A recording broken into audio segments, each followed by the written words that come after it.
네, 이스라엘의 역사 제6부 이스라엘의 재건 파트입니다. 오늘은 6부 첫 번째 시간이자 전체 회차로 23번째 강의 시오니즘에 대해서 알아보도록 할게요. 우리가 저번 시간에 살펴봤지만 AD 70년 예루살렘이 로마군에 의해서 함락되고 성전 중심의 유대인 사회는 붕괴가 됐습니다. 역사는 보통 이 시기 이후를 디아스포라라고 부른다고 말씀드렸었죠. 앞선 바빌론 유수와 달리 이 기간은 거의 2000년 가까이 지속이 되었습니다.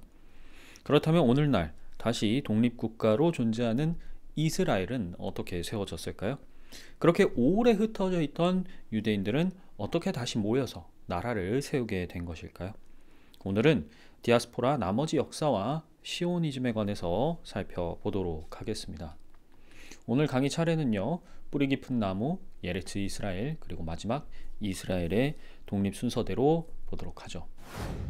자, 1번 뿌리 깊은 나무입니다. 솔로몬 성전, 그러니까 제1성전이 바빌로니아에 의해서 폐허가 된 후 일어난 디아스포라는 유대인들을 근동지방에 흩어놓게 됩니다. 단순히 유프라테스 강에 있는 바빌론이나 더 동쪽에 자리한 페르시아 지방만이 아니라 북서쪽으로는 소아시아와 마케도니아, 또 남서쪽으로는 이집트와 아프리카까지 상당히 광범위하게 흩어져요. 그리고 제3성전인 헤롯 성전이 티투스 장군에 의해서 파괴된 후 발생한 디아스포라는 유대인을 로마 제국 곳곳으로, 그러니까 동유럽과 서유럽 멀리까지 흩어놓게 되었습니다. 물론 이렇게 처음부터 유대인들이 빠르게 흩어진 것은 아니었습니다. 로마에서 유대인의 예루살렘 출입을 막게 되었는데 그 이후에 팔레스타인 지방 전체에서 유대인들을 쫓아낸 것은 아니었어요. 여전히 초기 교회 시대를 보면 흩어져 있는 유대인들보다 팔레스타인 지방에 있는 유대인들의 입김이 더 셌습니다. 하지만 팔레스타인 지방에 살던 유대인의 영향력이 이제 급격히 약해지는 계기가 있었으니 그것이 바로 두 번에 걸친 반란이에요. 자, 우리가 저번 시간에 살펴봤던 AD 70년 진압됐던 그 반란은 우리가 1차 반란이라고 얘기를 합니다. 세 개의 로마 군단에 의해서 진압됐던 반란이었어요. 이 반란의 결과로 제3성전, 그러니까 헤롯 성전이 완전히 파괴가 되었고요. 유다 지방의 유대인 토지는 몰수되었습니다. 자, 일단은 기존의 제사장과 종교인 중심의 유대인 사회는 성전이 파괴되었기 때문에 종교적으로도 유지가 불가능해진 상태가 됐고요. 또 많은 유대인들이 토지 몰수 등 경제적인 지반을 상실하게 되면서 재정적으로도 뒷받침할 수가 없는 상황에 직면합니다. 그래서 일반적으로 이 시대 이후를 탈무드 시대, 랍비 유대교 시대라고 부르는 이유가 여기에 있어요. 하지만 로마 제국의 치하 아래 유대인의 반란은 두 차례 더 발생하게 됩니다. 자, 2차 반란 115년에서 117년, 그리고 3차 반란 132년에서 135년에 이렇게 발생을 했는데요. 2차 반란은 트라이아누스 황제 말기에, 그리고 3차 반란은 하드리아누스 황제 말기에 각각 일어났습니다. 그런데 이제 각각 어떤 이유로 정확하게 반란이 일어났는가에 대해서 구체적인 역사적 증거는 좀 부족한 편이에요. 하지만 중요한 사실은 이 반란들 때문에 팔레스타인 지방에 있는 유대인의 영향력이 매우 약해졌다는 것입니다. 로마는 유대인을 예루살렘에서 추방했고요. 예루살렘 역시 그 이름을 잃게 됩니다. 로마는 유대 지역을 이 시리아 팔레스티나로 명명을 했어요. 오늘날 팔레스타인이라고 불리는 이 지명은 바로 이때부터 공식화되었던 셈이죠. 예루살렘과 유대 지방을 거점으로 삼았던 유대인 사회는 이제 북부로 밀려나게 됩니다. 이제 갈릴리 북쪽으로 올라가게 되는 것이고요. AD 325년 로마 제국이 기독교를 국교로 삼으니까 예루살렘을 향한 유대인의 입지는 더 밀려나게 되었습니다. 이후 중세시대에 접어들기까지 로마와 비잔티움의 치리 아래서 기독교와 유대교는 굉장히 복잡한 관계를 이어가게 돼요. 자, 왜 그러냐면 기독교 기독교에 적극적인 지지를 해주는 황제가, 로마 황제가 있었던 반면에 이교와 유대교에게 적극적으로 지지를 했던 황제들도 있었기 때문이죠. 그런데 이제 서방에서 가톨릭 교회가 그 정치적 입지를 공고히 함에 따라 기독교 국가 안에서는 이 반유대주의에 대한 물결이 거세게 일었습니다. 꼭 가톨릭 교회뿐만이 아니라 이 기독교 전반에서는 반유대주의적인 정서가 지배적이었어요. 왜냐면 그들이 예수님을 못 박았다는 이유 때문이었죠. 교황들 같은 경우에는 공식적으로 유대인들을 차별했고 또 유대교에 대한 반대 정책을 펼쳤는데, 이런 사유로 인해서 유럽에서 이제 유대교에 속해 있는 그런 유대인들의 삶은 굉장히 퍽퍽할 수밖에 없었죠. 자, 그러던 중에 이제 동쪽에서 또 다른 새로운 세력이 몰려오는데, 그것이 바로 이슬람교였습니다. 본인들이 진정한 아브라함의 후손이다 이렇게 주장했기 때문에 이슬람교와 유대교는 서로 배치되는 입장에 서 있을 수밖에 없어요. 그러니까 이제 서로 약속의 자녀라고 주장하는 기독교, 유대교, 이슬람교가 서로 충돌하게 되는 상황이 벌어지는 것이죠. 이것이 나중에 십자군 전쟁으로도 이어지게 됩니다. 사실 2000년 가까이 달하는 이 유대인들의 디아스포라 역사를 우리가 지금 이 짧은 시간에 다 설명하고 세세히 알아보기에는 너무 분량이 많습니다만, 개략적인 특징만 좀 살펴보자면 그들은 당시, 그러니까 유대인들이죠, 지배적인 기독교 그리고 이슬람교 이 두 진영 어디에서도 환영을 받지 못하는 존재였습니다. 유대인이라는 혈통에 대해서 나는 어떻게 받아들일 것인가, 이것도 유대인들마다 다 달랐어요. 누군가는 그 유대교적 열망을 포기하지 않았던 반면에 누군가는 사회와 동화되기를 선택했습니다. 그래서 어떤 사람에게는 유대인의 정체성이 뚜렷하게 내려져 오고, 어떤 사람에게는 그 유대인의 정체성이 자기한테 별로 중요하지 않은 문제가 되었겠죠. 이런 가운데 유대인 공동체는 끊임없이 박해에 시달리게 됩니다. 여러분들이 오늘날에도 이제 종종 아슈케나지라는 성을 갖고 있는 사람들을 볼 수 있어요. 이 아슈케나지는 유럽에 정착한 유대인들을 가리키는 말입니다. 특히 이제 독일, 이 프랑스 지역, 서유럽의 북부 쪽이죠. 반면에 스페인, 포르투갈에 거주한 유대인들을 우리가 세파라디라고 부르게 되는데, 이들은 나중에 대이동을 하게 됩니다. 왜냐하면 이 15세기에 거의 100년에 이르는 기간 동안 가톨릭 교회에 의해서 전부 추방당하게 돼요. 그래서 이때 세파라디들은 북아프리카, 이탈리아, 소아시아는 물론이고요, 이 팔레스타인 지방에도 상당수 정착하게 됩니다. 자, 지금 저 때문에 가려서 팔레스타인으로 가는 화살표가 조금 가려져 있는데, 보시면 동쪽으로 굉장히 많이 흩어졌다라는 것을 아실 수 있을 거예요. 자, 유대인들이 다시 한번 또 이렇게 흩어지게 되었을 때 그 민족 그리고 그 국가, 그 사회에서 당연히 튀는 존재일 수밖에 없었습니다. 물론 종교적인 이유도 가장 크죠. 하지만 단순히 종교 때문만은 아니었어요. 왜냐하면 유대인들이 정치, 경제, 학문 그리고 예술 분야, 다양한 분야에서 굉장히 두각을 많이 나타내기 때문입니다. 하지만 어쨌든 유대인들은 항상 소수 민족이었어요. 그리고 다른 사회, 다른 국가, 다른 민족에 얹혀 사는 존재로 인식되었기 때문에 그들은 늘 소위 말하는 을의 입장에 있을 수밖에 없었다는 것입니다. 이것이 디아스포라가 그들에게 안겨준 불행이라고 할 수 있겠죠. 두 번째, 이 에레츠 이스라엘에 대해서 살펴보도록 하겠습니다. 팔레스타인의 다시금 이스라엘을 재건하는 꿈은요, 수많은 유대인 공동체의 염원이었습니다. 본인이 원한 것도 아닌데, 내가 태어나 보니 유대인이었을 뿐인데 온갖 차별과 멸시, 괄시, 조롱과 비난을 당연하게 받는 존재로 여겨진다면 자기가 나라가 없다는 그 서름을 통탄해하지 않을 수 없을 거예요. 근데 여러분, 우리도 나라를 잃어봐서 알지만 이런 나라를 다시 찾고 싶다라는 염원이 단순히 바람만으로 이룩할 수 있는 꿈은 아니죠.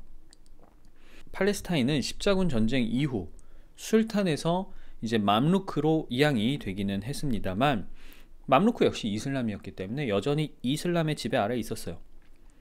그러니까 유대인들이 팔레스타인으로 대거 이주하고 이주해서도 거기서 나라를 만들 수 있는 상황은 아니었습니다. 자, 그러나 이제 근대에 들어서면서 팔레스타인의 주인이 오스만 제국으로 바뀌게 되고요. 이때 이제 스페인에서 대규모 추방까지 이루어지면서 많은 유대인들이 팔레스타인으로 이제 발걸음을 돌리기 시작했습니다. 세계사 내용을 언급드리지 않을 수 없습니다만 이것도 상당히 긴 역사이기 때문에 제가 세세하게 다 말씀드리기는 어렵고요. 오스만 제국도 이제 쇠퇴기를 맞는데 그때 러시아가 밀고 내려옵니다. 그리고 우리가 아는 이 프랑스의 나폴레옹이 원정을 단행해요. 물론 그는 예루살렘을 정복하지는 않았지만 팔레스타인 지방까지 출정을 했었습니다. 그러니까 이런 급변하는 정세가 계속 팔레스타인에 지속이 되었던 거예요. 그럼에도 메시아 운동으로 인해서 유대인들이 꾸준히 팔레스타인으로 이민을 오기는 했습니다. 하지만 팔레스타인으로 건너온 유대인들도 옛날처럼 예루살렘 혹은 유다 지방 근방에 머물기는 좀 어려웠어요. 이미 빈자리를 아랍 사람들이 채우고 있었기 때문에 유대인들이 다시 그쪽으로 정착하려고 하면 충돌이 계속 생겼습니다. 일례로 유대인들을 공격하거나 그들의 회당에 불을 지르는 등 이런 물리적인 충돌이 잦았기 때문에 갈릴리 지역에 터를 많이 잡았다고 하죠. 자, 그렇게 중세를 지나서 이 1700년대 말 즈음에 팔레스타인 지방에는 대략 30만 명가량의 유대인들이 거주하고 있었다, 이렇게 보고 있습니다. 근데 여러분도 아시다시피 팔레스타인 땅이라는 게 제국에게는 사실 대단히 중요한 땅은 아니에요. 실크로드의 중요 거점도 아니고 군사, 외교, 정치적으로도 마찬가지였습니다. 오스만 제국 시절에는 이집트와 완충지대 정도의 역할, 그 정도 중요성을 갖고 있었던 땅입니다. 그러니까 이곳에서 사는 삶이라는 게 그렇게 녹록지 않았을 거예요. 이 당시 유대인들은 면, 설탕 등을 생산하고 그걸 교역하면서 생계를 이어갔습니다. 자, 그러던 중에 이제 본격적으로 19세기 유럽의 유대인들 가운데서 시오니즘이라는 개념이 태동하기 시작해요. 시오니즘의 아버지는 흔히 테오도르 헤르츠이라고 말합니다. 헤르츠는 1860년 부다페스트에서 태어난 유대인 가문 출신이에요. 24살 즈음에 법학 박사 학위를 취득한 후 언론가로 활동하기 시작했는데요. 30대 때 그는 이 파리에 있는 한 언론사에서 일하고 있었습니다. 근데 이때 유럽에 만연했던 반유대주의를 실제로 경험하게 돼요. 바로 이제 1894년 일명 드레피스 사건이었습니다. 이 드레피스 사건은요, 온 유럽뿐만이 아니라 그에게도 아주 커다란 충격을 안겨주었어요. 드레피스 사건이 뭐냐면 당시 프랑스 포병 대위이자 유대인이었던 드레피스 장교가 있었습니다. 그는 독일군에 정보를 팔았다는 혐의로 체포가 되었는데 마땅한 증거 없이 유대인이라는 이유로 여론에 떠밀려서 사형을 구형받게 돼요.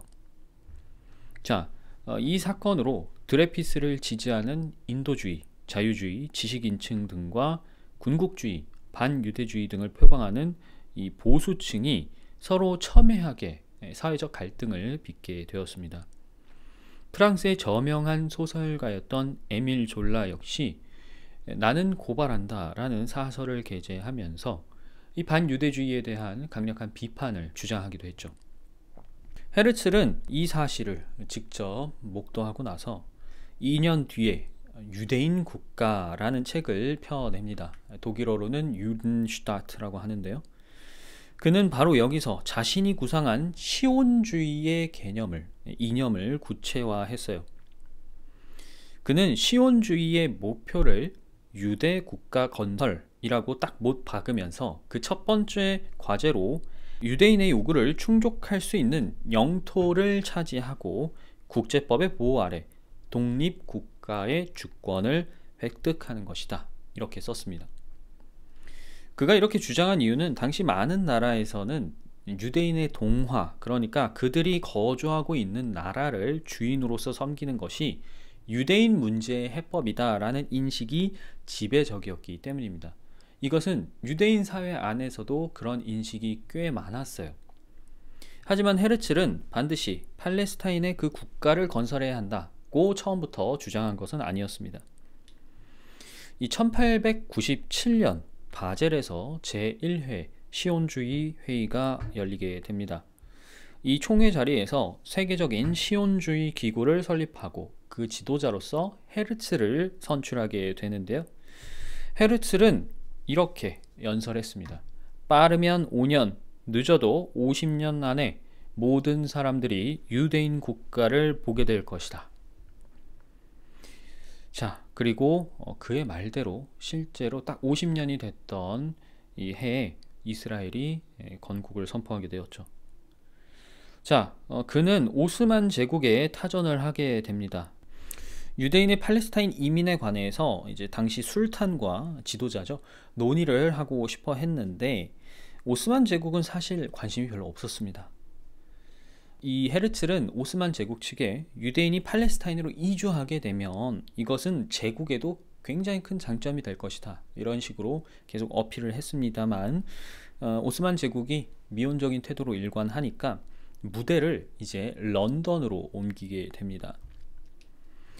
영국 쪽에서는 시온주의 사람들에게 아프리카 쪽에 독립국가를 세우는 게 어떻겠냐, 이런 대안들을 많이 제시했어요. 그런데 헤르츠도 처음에는 이런 제안을 고려했지만 나중에는 결국에 시온, 그러니까 오직 팔레스타인 땅만 고집하기 시작했습니다.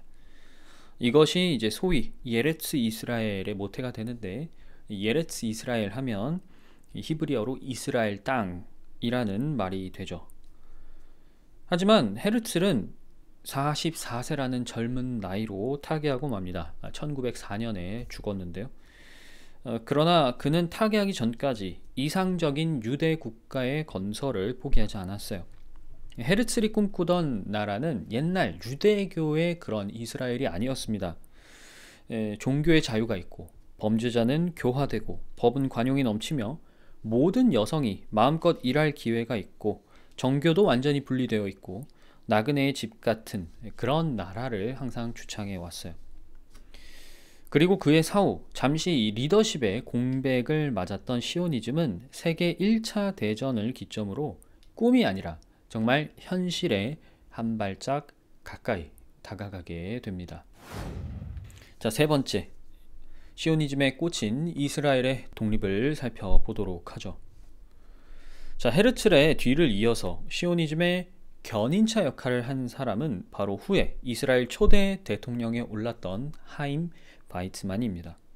이 바이츠만은 러시아 태생의 유대인이었어요. 그의 집안은 신앙의 열심인 가정이었죠.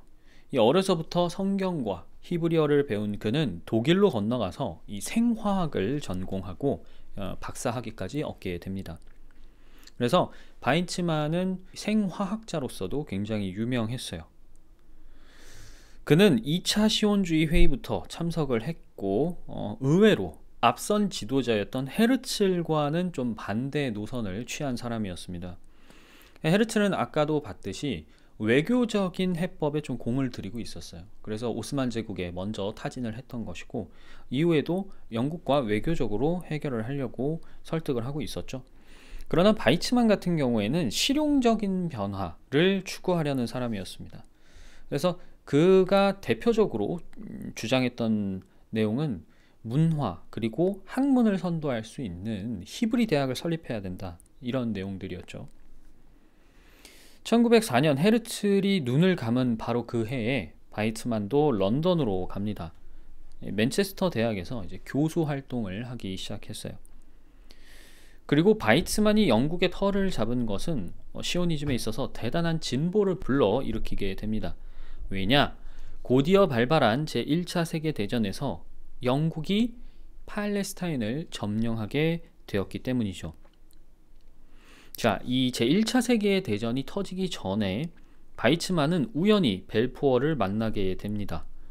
이 벨푸어는 당시 영국의 외무상, 우리로 치자면 외교부 장관이었어요. 당시 이제 아프리카에 유대인 국가를 세우는 것이 어떻냐, 이런 영국의 제안과 계획을 반대하는 유대인들의 의견이 궁금했던 벨포어가 바이츠만을 만났을 때 이제 그 이유를 물어보게 됩니다. 바이츠만은 이렇게 한 방에 이해를 시켜줬어요. 만일 제가 장관님께 파리를 제안드리면 런던을 포기하시겠습니까? 벨포어는 당연히 아니죠. 런던은 우리나라의 수도입니다. 라고 말했습니다. 그러자 바이츠만은 이렇게 대답했다고 해요. 런던이 납치되었을 때 예루살렘은 우리의 수도였다. 이렇게 응수했다라는 일화가 굉장히 유명합니다. 이때부터 벨포어도 이제 왜 팔레스타인이어야 하는가에 대해서 더 잘 공감했다고 하죠. 이 중동일기라는 책에서도 확인할 수 있다시피 사실 영국 관료들 상당수는 이 시온주의에 그렇게 큰 관심도 없었고요. 협조적이지도 않았습니다. 언제나 중요한 건 자국의 이익이죠. 하지만 몇몇 주요 직위에 있던 사람들, 근데 이 주요 직위에 있던 사람들이 무려 로이드 조지 수상, 벨포어 외무상, 미국 대법원장이었던 브랜다이스, 이런 주요 거물들이었기 때문에 그 사람들을 통해서 정치적으로 굉장히 큰 지지를 얻었고요. 1914년에 이제 제1차 세계대전이 발발했을 때 바이츠만은 영국의 승리를 확신했고 그것이 곧 이 시오니즘에 있어서 대단한 기회를 제공할 것이다 라는 통찰력을 보여주기도 했습니다. 그렇게 1917년 영국은 이집트를 공략해서 이 북부로 진격했고 결국 오스만 제국을 밀어낸 후 팔레스타인을 점령하게 됩니다. 그리고 1917년 그 유명한 벨푸어 선언이 발표가 돼요. 이 벨푸어 선언이라는 것은 영국 정부가 유대인들의 독립국가를 건설하는 것을 지지한다라는 발표였죠. 당시 마크 사이크스 경은 내각회의에서 벨푸어 선언이 제가되니까 밖에서 기다리고 있던 유대인들에게 여러분, 산의 아이가 태어났습니다 라고 말했다고 하죠. 하지만 이 벨푸어 선언에도 불구하고 갈 길은 멀었습니다. 영국 정부에서는 시온주의자 대표로 이 바이츠만을 임명한 다음에 팔레스타인에 보냈는데 이미 전쟁 내내 아랍 민족주의를 부추겨서 근동지방의 패권을 확보했던 영국 신민성은 벨푸어 선언 그리고 사이크스 피코 협정 사이에 놓여 있었어요. 여러분도 들어보셨겠지만 방금 말씀드렸던 그 마크 사이크스 경이 이제 맺은 협정이라 그래서 사이크스 피코 협정이라고 하는데요. 벨푸어 선언 그리고 사이크스 피코 협정은 영국의 모순적인 대표적 외교 정책이라고 평가를 받고 있습니다. 사이크스 피코 협정에서는 전쟁이 끝나면 아랍 사람들에게 각자 독립국가를 만들어주겠다라는 약속을 했는데 동시에 벨푸어 선언에서는 팔레스타인의 유대인 국가를 만드는 것을 허락해주겠다라는 지지를 보내고 있다는 그런 내용들이죠. 그래서 식민성 같은 경우에는 유대인들한테 그렇게 협조적이지 않았습니다. 특히 이제 고위직에 있는 프랑스계 유대인들 그리고 영국 내 반시온주의 유대인들도 굉장히 세력이 강했어요. 그래서 국내 정치 그리고 1차 세계대전이 끝나고 1919년 열렸던 파리 평화회의 등 각종 국제회의에서 이제 유대인들이 유대인들에게 제약을 거는 상황도 벌어집니다. 하지만 어쨌든 이 당시 영국에서 제일 큰 권력을 갖고 있는 정치인, 그러니까 로이드 조지 수상 그리고 벨푸어 외무상, 이런 몇몇 사람들이 성경 속 이스라엘의 회복을 믿고 있는 그리스도인들이었어요. 그래서 가장 큰 이 시온주의의 지지자들이 되어 주었습니다. 그렇게 반대자들도 많이 있었지만 지지자들을 통해서도 조금씩 시온주의가 현실로 나타나기 시작했다는 거예요. 자, 그렇게 시온주의자들은 영국 위임 통치 아래 있는 팔레스타인에서 이주와 거주, 경제 등의 문제를 차근차근 해결하면서 나라를 세울 준비를 하고 있었습니다.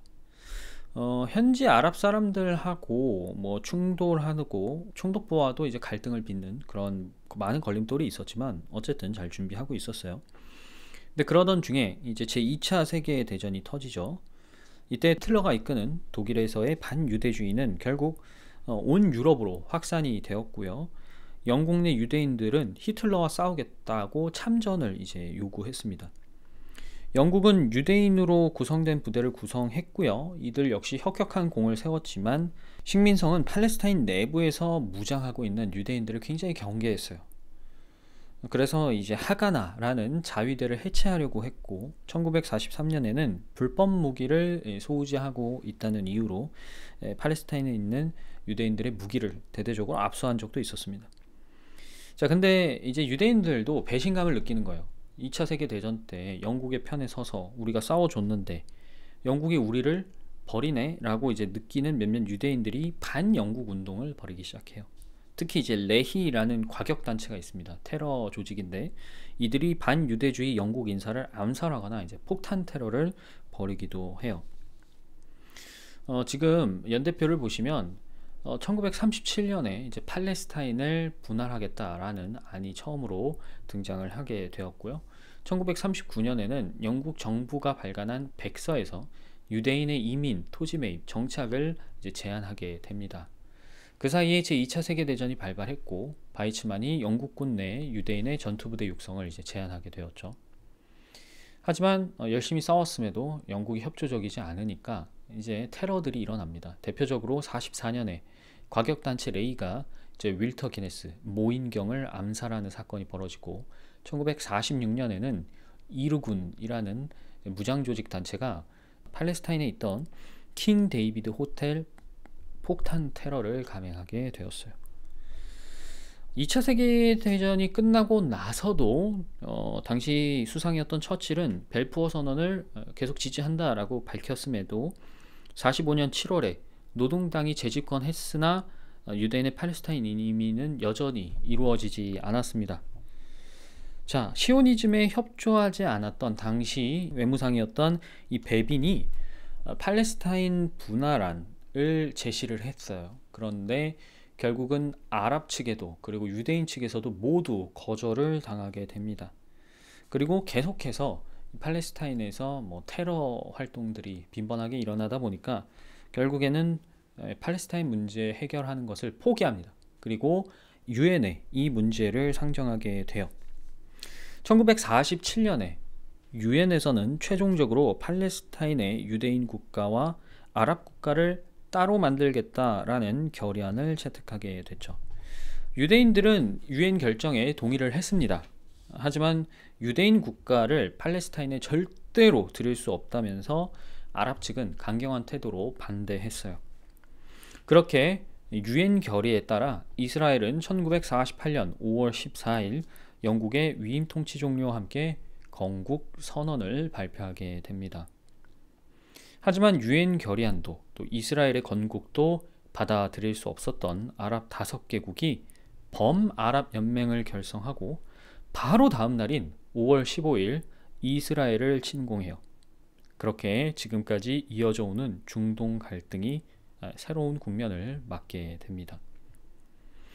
자, 오늘은요 우리가 이스라엘의 독립 역사를 짧게 살펴보았습니다.